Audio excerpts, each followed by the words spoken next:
Listen to me. If you run a photo booth business and you're thinking about doing a wedding expo and you're wondering if it's worth it or not, okay, worth the time, the money, the stress, the preparation, all that, you in luck because I have a wedding expo coming up in 2 weeks and this is a video series. So I'm releasing a bunch of different videos showing how I prepare and different things that I'm doing to get ready for this expo. And at the end of this series, I'm going to give you the conclusion of whether I think a wedding expo is worth it. And you're going to be able to make that conclusion for yourself. So with that being said, let's get into the video.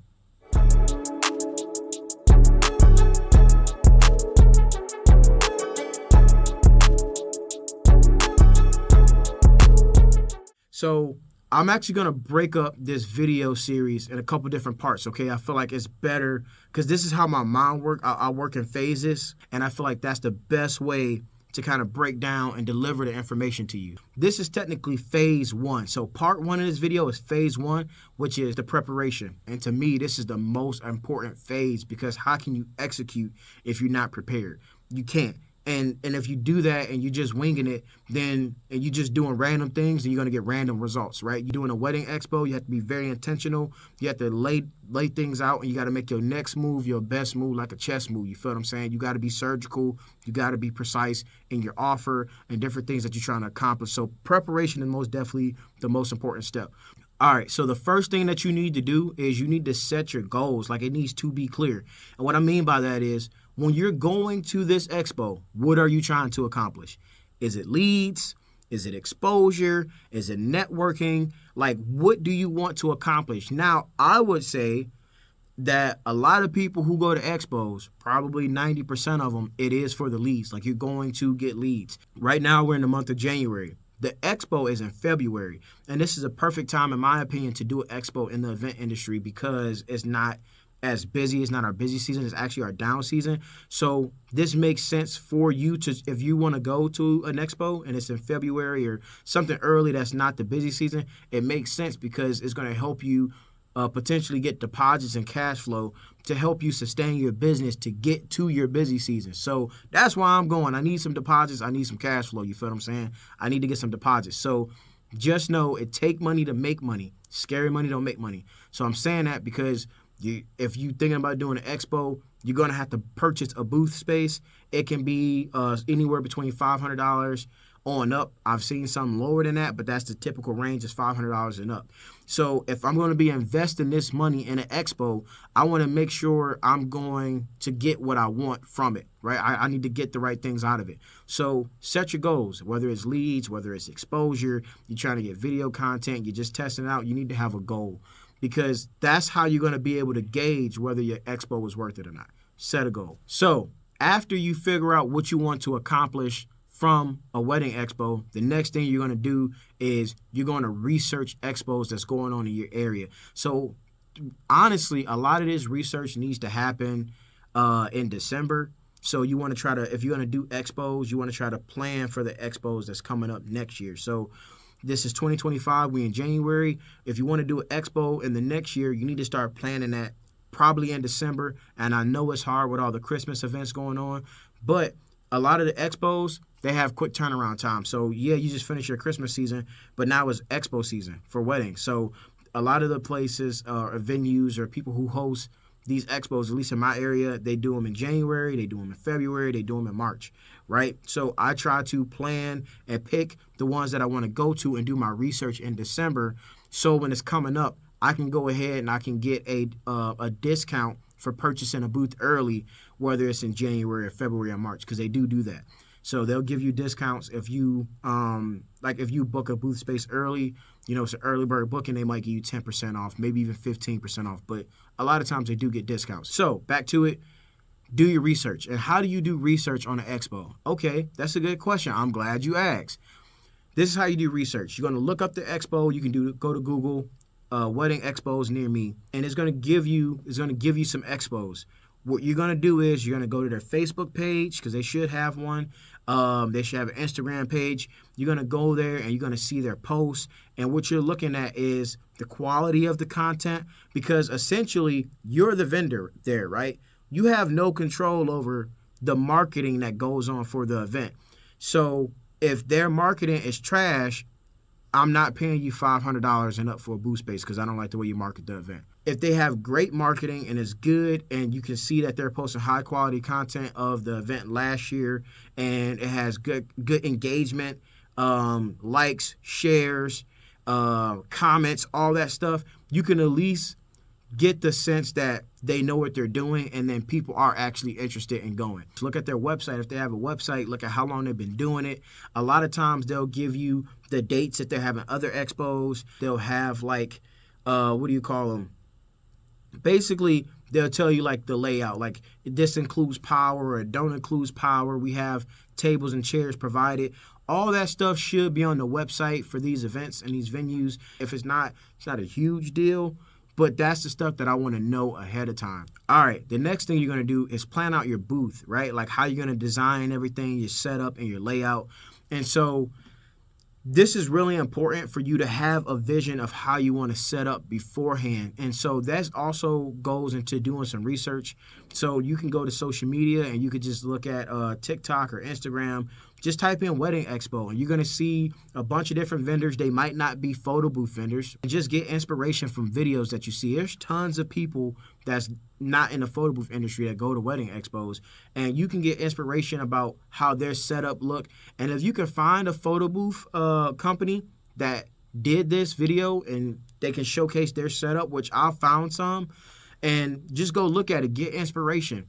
And I'll tell you this too, while I'm talking about the setup, just know that because if you're starting out, you don't need to have everything. It doesn't have to be 100% decked out or whatever. Does it help? Absolutely. But you can have a very nice booth and not get any deposits either. You see what I'm saying?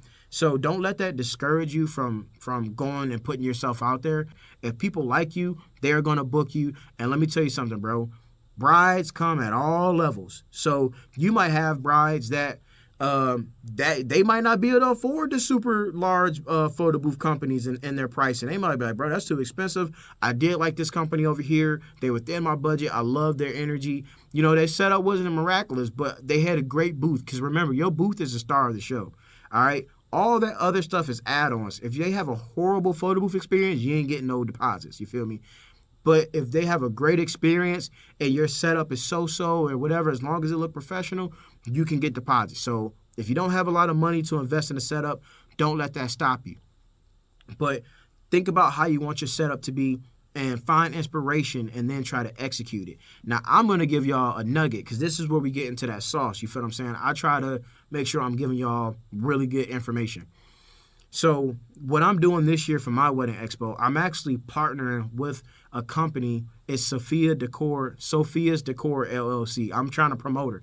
So I hit her up. I asked her about a setup. Like, hey, what do you think? I'm doing this expo. This is an okay setup, but I'm not sure if I love it. I don't love it. And she was like, hey, let's collab. And so she's going to provide a setup. She's going to do her thing. And she's going to do my backdrop and make it look fire, bro. And I can't wait to show y'all.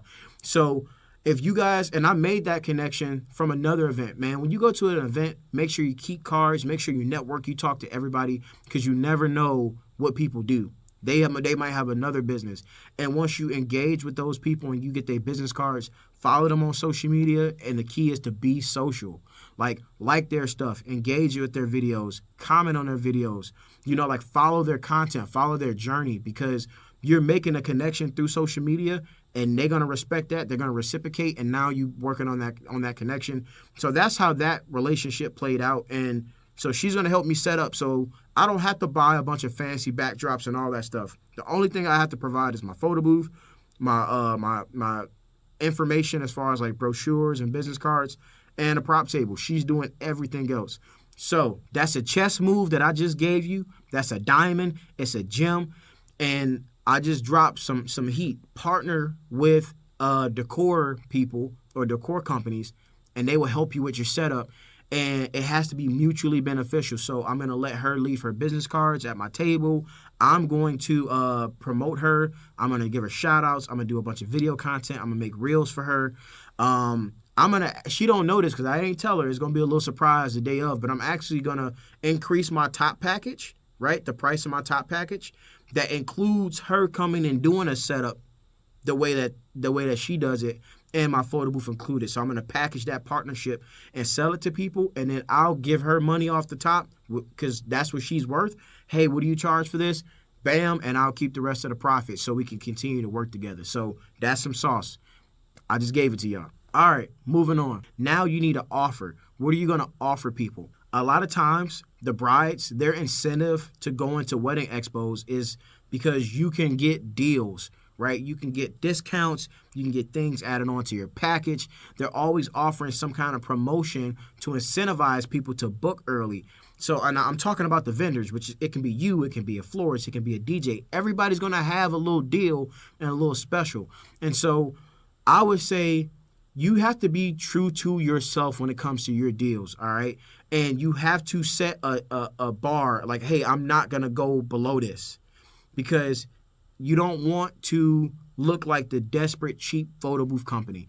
And best believe when you go to these wedding expos, you're not going to be the only photo booth there, right? So somebody might be offering 10%, and now you're going to drop yours to 15%. They're going to drop their discount to 20%. You don't want to do that. You want to have value in your business, value in your brand, and show people why they should work with you. So when you creating your offer, make sure you have a limit, all right, that you're not going to go below on a certain discount.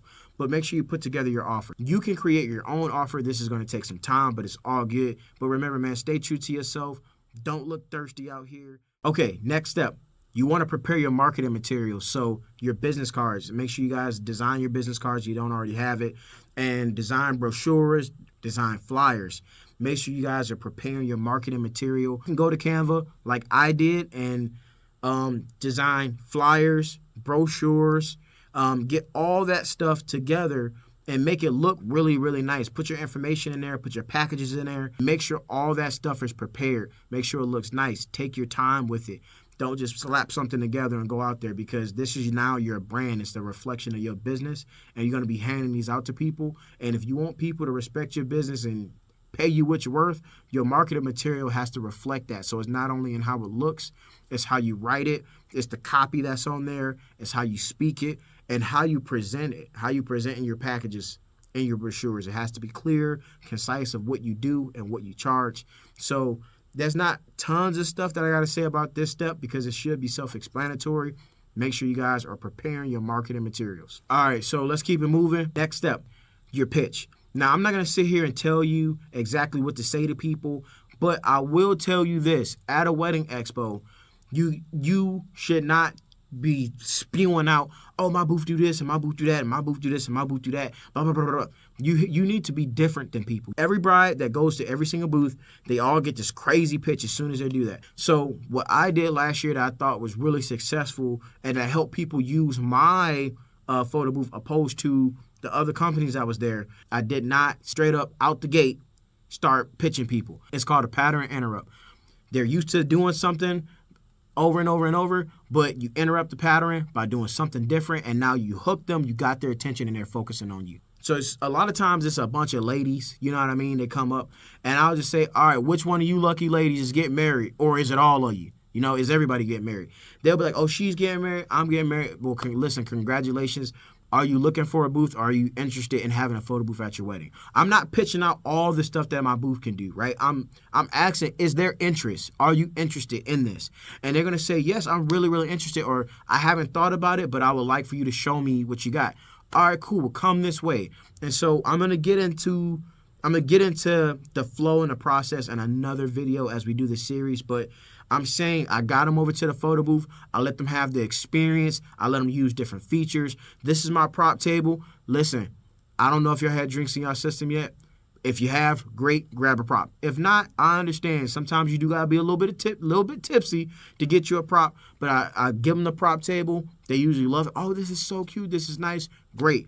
I get them over to the photo booth. I give them the experience that I would provide for them at their wedding. Like, to me, I'm in game mode, right? This is game time. High energy. They're using the booth. They're having a great time. From there, I take them over to my information table. Be like, listen, I'm glad that you love that experience. Just know you had a good time and you're not even at your wedding. It's another level to this when we actually partying together. And I'll say, hey, listen, thank you so much for using my photo booth. Are you interested in having this at your wedding, right? And 99% of the time, they're going to say, yeah, no, I am interested. All right, cool. Is it okay if I tell you about my offer? This is what I'm offering. And I would give them my offer, and I would say, if this is something that you're interested in, please put your information into this laptop. We're gonna get into this. I'm gonna get into that. I promise y'all in another video. Please give me your information. I'm gonna follow up with you. But I just want to let you know that all of our dates are first come, first serve. Y'all seem like a fun group. Obviously, y'all love the booth. Obviously, y'all love the experience that I gave y'all. I don't see y'all not booking with me. Just being honest. I always put some humor in there. It's very important to get some pressure, give the pressure, release the pressure with humor. Give a little pressure for the push or the close or whatever, and release that pressure with a little bit of humor. And so, hey, I don't see y'all not booking with me. But just know that this offer only lasts for 2 weeks because all of our dates are first come, first serve. We go to other bridal expos throughout the year. And so if this is what you want, I highly encourage you to book. And you can book today if you want to. I'm going in for the close. Oh, no, that's okay. I don't want to book or whatever. Or they'll say, yeah, let's book this. So always ask for the close. But if they say no, all right, cool. Give me your information. All right, so that's the pitch. That's how I work my pitch. Don't just slap them in the face with pitching them as soon as they get there. Have a flow, have some experience, have some swag, have some charisma, have some great, man, put your sauce to it. You feel what I'm saying? And they're going to feel that, and they're going to remember who you are because of how you work them through that pitch. All right, next step, which is collecting leads. Don't go there with no piece of paper telling them to write their names down. Some people handwriting look like chicken scratch. Look like they done wrote it with their toes or something. You feel what I'm saying? So make sure you guys have a CRM. So CRM stands for Customer Relationship Management. All this is a piece of software that helps you reach out to clients, send out contracts and proposals, accept leads, all that stuff. It does a lot for your business. It's like having an office assistant inside your computer that does all these tasks for you, and it's going to help you. If you do not have a CRM, I use HoneyBook. Please do some research about it. I promise you guys I'll make other videos in the future. But do your research about a CRM. Get a CRM. A lot of times in the beginning of the year, they offer discounts. Like I got mine's I think it was 90% off for 3 months. I found a great deal on HoneyBook. I think I paid $15 or $30 a month, but find a discount and I'll show you guys, I promise, in another video for this series of how to literally go on there and collect the leads. But just know you need an efficient way to collect leads. So have them put their information into your computer on your CRM, and that lead form is what that's called. You're going to want their name, their phone number, their email, and their event date. Those are the 4 main things that you need, right? And once they put it in there, it saves it for you. So you don't have to go through this piece of paper. You didn't lose that piece of paper. You're not going to struggle with not understanding what they wrote. So use a CRM to collect all of your leads, not just for a wedding expo, but just in general. And now what you're doing, you're building up an email list, you're building up a contact list. And even if they don't book with you, you can probably keep following up with them and they might book you in the future for a different event. So it's very, very, very, very important for you guys to collect leads through your CRM and not on a piece of paper. All right, moving on to logistics. And when I say that, I'm talking about, how are you going to go to that event and operate? Are you going to bring your own power? Do you need to bring your own power? What's the dimensions? Is it a 10 by 10? Is it a 10 by 20 space? You need to know all these things, and that's going to help you figure out how you should set up and how you need to prep for this event. Do you need to bring your own tables? Do you need to bring your own chairs? Are you going to bring your own tables and chairs because that's a part of your setup? Like for me, I always bring my own prop table, which is 6 feet. If the venue or the host telling you that they're going to have a prop table, from my experience, it's always 8 foot long or 8 feet long, and that's too big, like for a prop table. Now, if you want to make that a prop table and an information table, that's different. But I always bring my own prop table. So I know it's the right size. I know I have a great tablecloth for it. So that's also a part of your marketing materials or equipment that you can bring as a tablecloth. So you need to make sure you know your layout and your setup and the logistics of what it's going to take to get all your equipment there and get it set up efficiently. So after you figure out everything that you need, you're going to go ahead and pack that stuff early, man. Make sure if you're using a certain backdrop, make sure that stuff is in the car early. You're going to need backup. If you bring in backup cables, backup anything, marketing materials. Like, make sure this stuff is packed early and you know how you're going to do the logistics. And then also, when I'm talking about logistics, your team. If you have a crew or if you need to bring people, which I did this by myself last year, and I don't recommend that. It was a lot. It was overwhelming. I'm not even gonna lie, bro. I was trying to do everything. Going into it this year, I'm not going back by myself. So if you got friends or family or whatever, bring somebody. Make sure they have it on a calendar. Make sure they know the hours that you're gonna need them. And so if you need them for setup, make sure that they're there as early as can be for setup, especially if this is your first one. Or what I'm doing this year with my team, since I'm partnering with Sophia's Decor LLC, I'm going to be saying her name all through this video. Since I'm partnering with Sophia's Decor LLC, she's doing the setup. I'll get there early and help her. I'll help her unpack and unload and set up however I can. And then 1 hour before the event is where my crew is going to show up. And then I'm going to debrief them. I'm going to assign them stations. I'm going to tell them all the information that they need to know, and get everything set up so we all working collectively as a unit and we're on the same page. So make sure you guys are covering logistics. All right, moving on, which is promote your attendance. Tell everybody that you're going to be there. Post it on your Facebook page. Make it an Instagram reel, because that's also content now. You know what I mean? And we're going to talk about this. I swear to you, we're going to talk about this in one of the videos in this series, which is like content, how you maximizing it. So a little nugget now is make a reel. And honestly, it's not even, it might not blow up or whatever, but you trying to promote the event too. Yeah, the Expo's job is to market it and promote it, but your job is to do it too, because your business is going to be there. So do your part, because you need to get business too. So I would make a reel saying, hey, listen, this is my photo booth company. We're excited to announce that we're going to be at this wedding expo. This is our photo booth. And you can have B-roll and all this other stuff. So if you're in this area and you're thinking about having a photo booth at your wedding, come to this expo, come by our booth. We would love to connect with you. I promise you, you won't regret it. And we're going to party with you, whatever, right? Like, make a reel, double down on that content, double dip in that sauce, as I say, and figure out a way to promote your business and that you're going to be there. I know this video was longer, but I want to make sure I'm giving you guys all the information that you need. Again, this is a video series, so this is just part one. I'm dropping more videos as a part of this video series. So I appreciate your time. Make sure you guys please like, share, and subscribe to my channel. And then comment below, man. Tell me what you think about these steps. Tell me if these steps were good. Tell me if it was bad. Tell me if you're going to implement them, whatever. Or give me feedback on what you did to prepare for your wedding expo. And so thank y'all, and that's a wrap.